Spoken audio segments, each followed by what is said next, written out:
Hola, ¿qué tal? ¿Cómo están? Les saluda Carlos Maturana y les doy la bienvenida a este espacio de conversación. Inicia septiembre, donde entre otras cosas se conmemora el mes de la prevención del suicidio.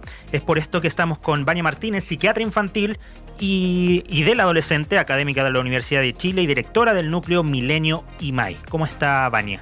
Hola, muchas gracias por la invitación a hablar de este tema tan relevante. Antes de entrar en materia de lo que nos convoca, hablemos un poco de lo que es Núcleo Milenio. ¿Cuál es el trabajo que realizan? ¿En qué están enfocados?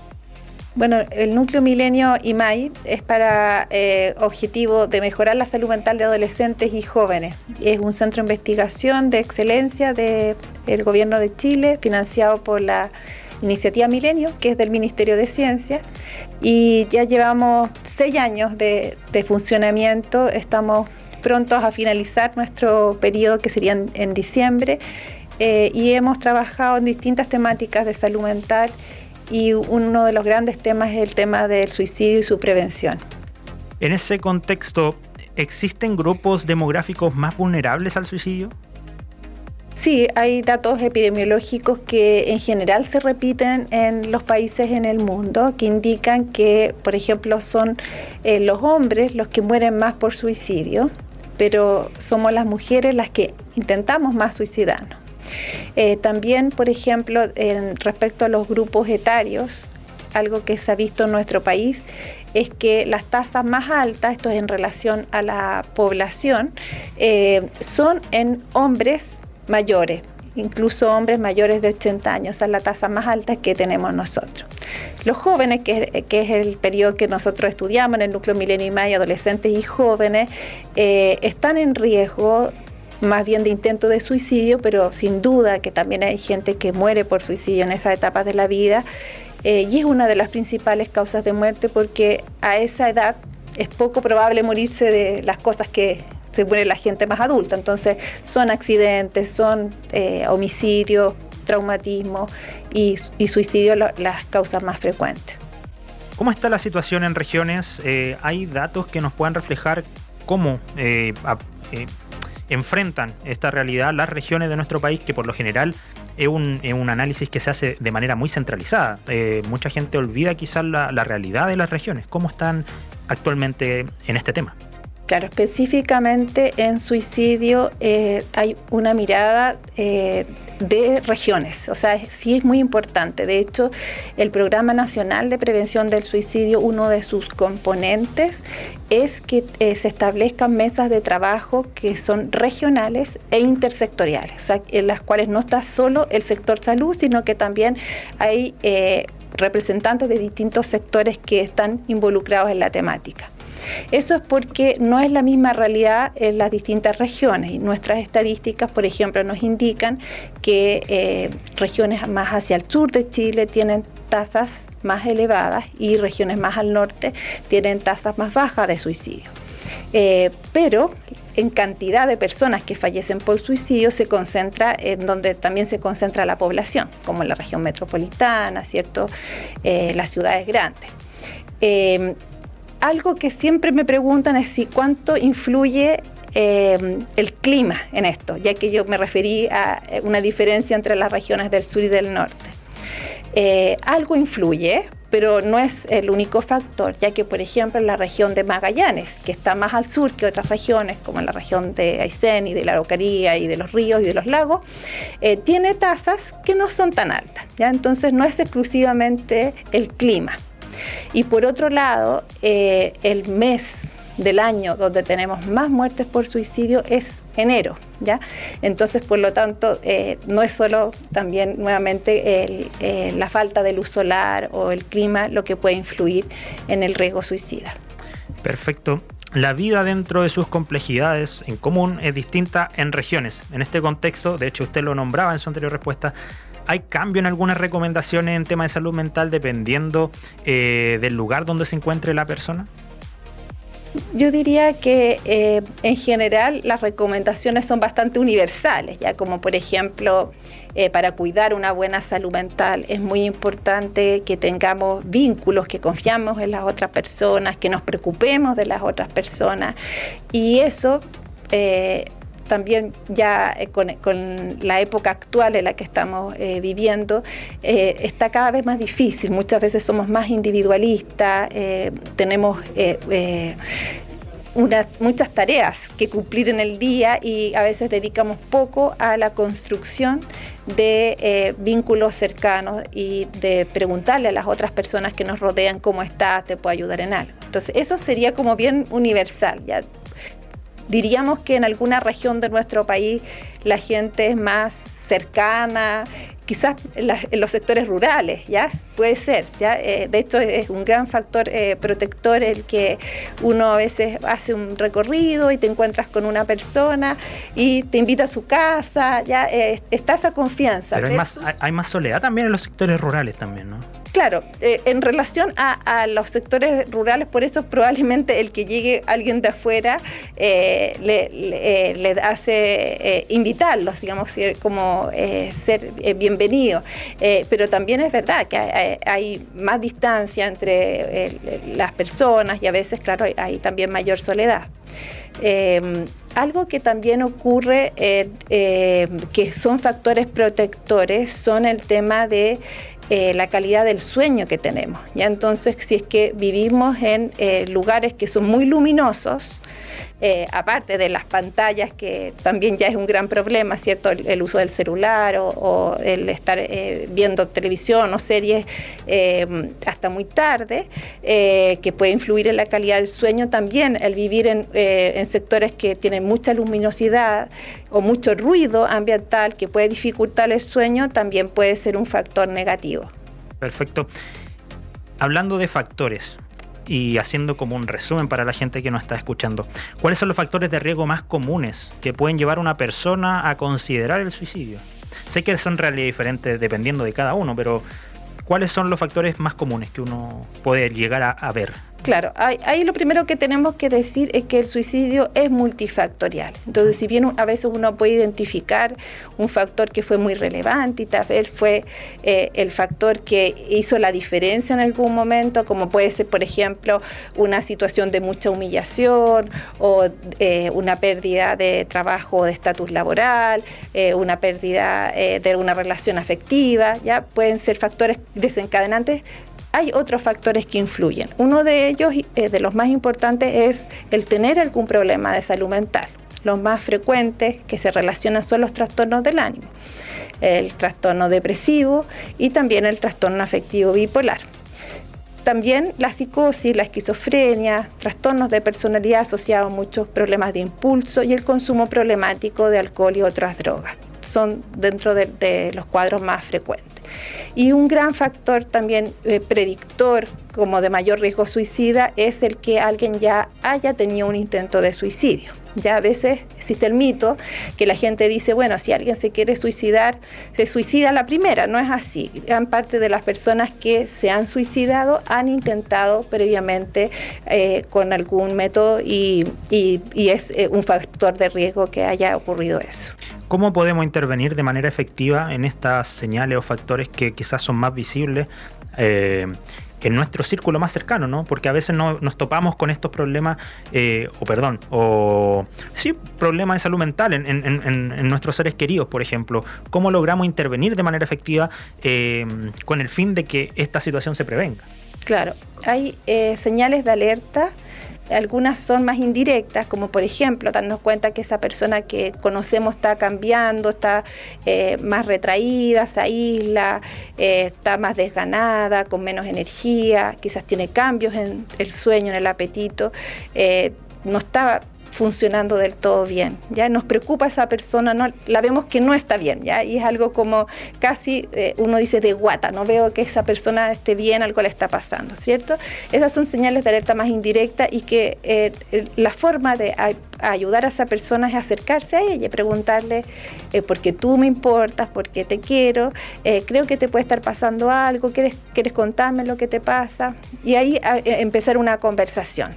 Y hay señales directas señales de alerta que son mucho más directas. Por ejemplo, si alguien verbaliza o escribe en redes sociales, en una carta, que se quiere morir, que su vida no tiene sentido, algo que indique mucha desesperanza, es una señal de alerta que hay que tomarla en serio, ¿ya? Y también hay un mito de pensar de que la gente que se va a suicidar no va a decirlo, ¿ya? Pero muchas de las personas que se han suicidado han dejado algunas notas de despedida o se han acercado al sector salud incluso y no han sido detectados a tiempo.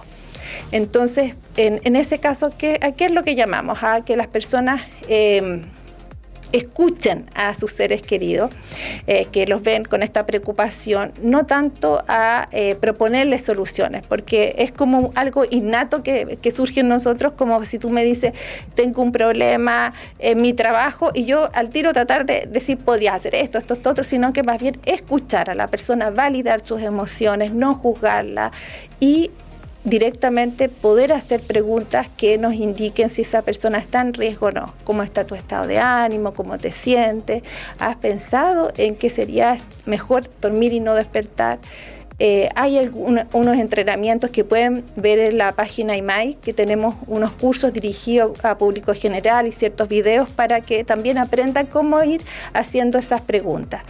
Y hay formas de pedir ayuda. Yo sé que para muchas personas está siendo difícil acceder a la atención en salud mental, pero aún así tenemos nosotros como país varias ventajas en relación a otros países de la región. Ya, en primer lugar, nosotros tenemos un programa nacional de prevención del suicidio que ya lleva 11 años y que se va a actualizar este año, en que se ha revisado la mejor evidencia posible. Y una de las mejores evidencias es contar con un teléfono, una línea telefónica para situaciones de crisis de riesgo suicida, en nuestro caso asterisco 4141, que se puede llamar 24 horas del día, los 7 días de la semana, y va a recibir una atención en salud mental la persona. También en el caso de jóvenes, a veces llamar por teléfono puede ser que les cueste, o bueno, en general algunas personas, pero hay un chat que es para jóvenes de INJUV, que es de 15 a 29 años. Este chat se llama Hablemos de Todo, ¿ya? Y funciona en un horario, pero ahí pueden tener otra posibilidad. Y también si alguien quiere recibir orientación en salud mental por otro tipo de crisis o apoyar a un ser querido, tenemos Salud Responde y Saludablemente, que ese es 600-360-7777, opción 2 es para psicólogo. Hemos hecho bastante hincapié en el tema de la salud mental. Yo siento que esto ya no se ve tanto en áreas más urbanas, pero que sí a lo mejor se ve en áreas rurales. El estigma asociado a buscar ayuda en problemas de salud mental. ¿Cómo podemos reducir ese estigma o el miedo a ir a pedir ayuda? Porque hace muy poco tiempo yo creo que la mayoría de personas temía el hecho de decir, me pasa algo, tengo un problema.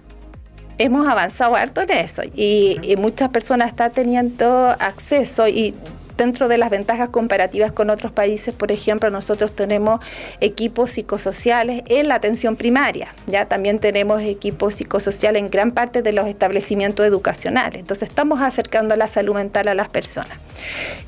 Y algo que hay que considerar en esto es que a través del tiempo cada vez las personas reconocen que visibilizan problemas de salud mental, reconocen que pueden pedir ayuda y han avanzado. Nosotros hemos hecho investigación, estudios que en jóvenes en este momento el estigma es menor. Y nos dicen que las generaciones anteriores, por ejemplo, sus abuelos les dicen eso no es para psicólogo, ¿qué es lo que es el psicólogo? O sea, hay más estigma en personas mayores por generación, pero también tenemos más estigma en los hombres que en las mujeres, ¿ya? Les cuesta más pedir ayuda, ¿ya? Y también ocurre algo que nosotros le llamamos diferencia de estigma personal y el público. Entonces, por ejemplo, alguien te dice en una pregunta, pedirías a alguien que tiene estos síntomas, que tiene bajo ánimo, poca energía, más de 2 semanas, está muy triste, cambio en el sueño, en el apetito, ¿le recomendarías que consulte? Sí. ¿Tú consultarías? No. Entonces, llegada la hora, hay muchas personas que igual les cuesta pedir ayuda, aún reconociendo que tienen ciertas dificultades, y la principal barrera para buscar ayuda en personas jóvenes es: pensé que me las podía arreglar por mí mismo o mí misma. No tanto que problema económico, de acceso, ¿ya? Es más esa barrera que es más actitudinal y que se asocia al estigma. Así que todavía tenemos que avanzar y los medios de comunicación en ese sentido nos pueden ayudar bastante en hablar de estas temáticas hablando como cualquier tema de salud también y dando también propuestas de que todo nos puede tocar tener algún tipo de estos problemas y acercarnos a pedir ayuda y vamos a poder encontrar un tratamiento. A nivel institucional y educacional, ¿cómo aporta el Estado, como aparato estatal, a concientizar sobre este problema?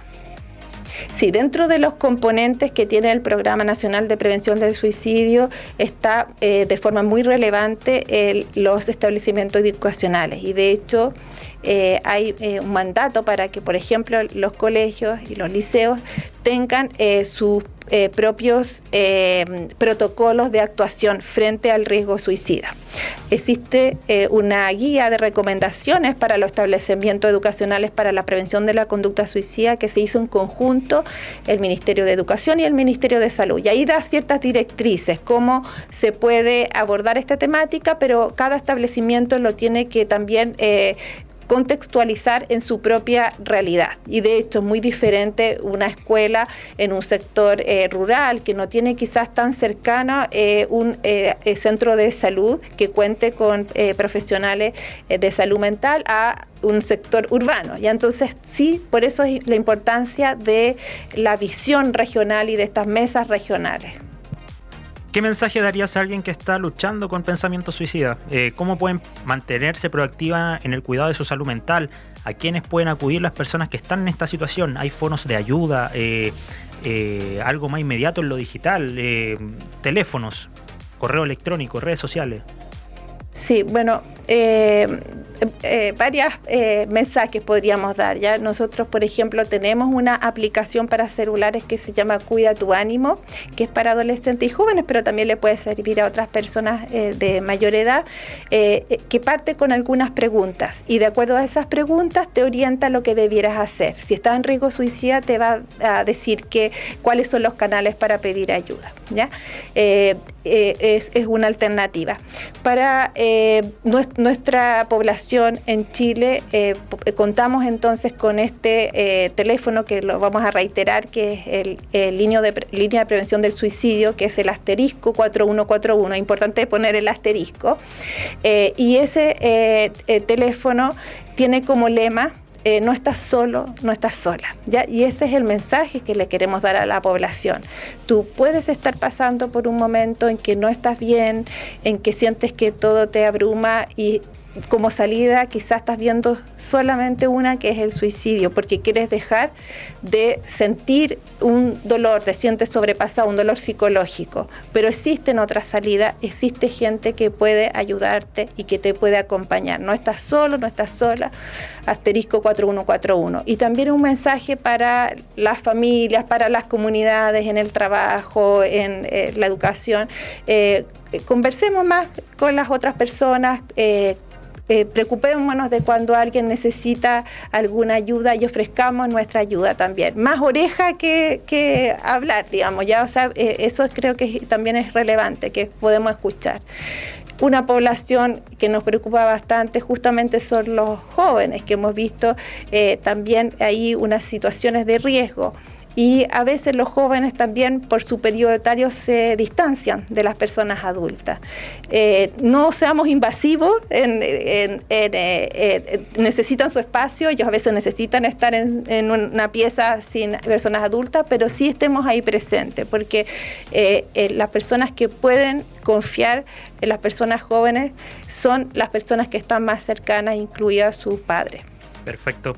Vania Martínez, psiquiatra infantil y del adolescente, académica de la Universidad de Chile y directora del Núcleo Milenio IMAI. Muchas gracias por conversar con nosotros. Muchas gracias a usted. Yo por mi parte me despido, no sin antes dejar los invitados a que visiten todas nuestras redes sociales y, como no, también extenderles la invitación para que también revisen esta entrevista nuevamente en radiosregionales.cl.